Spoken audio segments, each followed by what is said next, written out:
And for this technical training, we'll learn how to update the meter pipe size for an ONICON electromagnetic insertion flow meter, the FT-3500. ONICON flow meters are custom calibrated to the pipe size specified when the meter is ordered.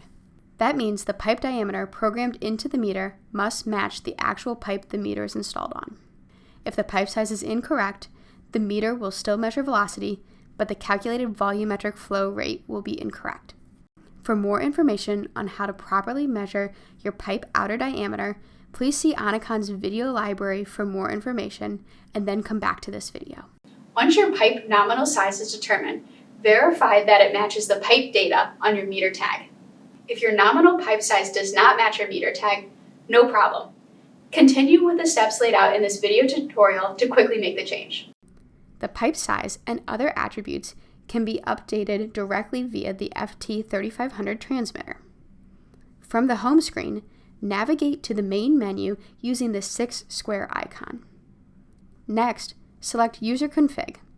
This screen allows the user to make changes to their meter's network, inputs and outputs, and pipe configuration. For this change, we will select Pipe Configuration. Here, you will be able to see the current pipe size, material, and schedule. To update, simply click the pipe size and scroll to find the correct size, clicking Done when selected. To save your changes, simply hit Apply. Document the new pipe size and gauge length on the meter tag for later.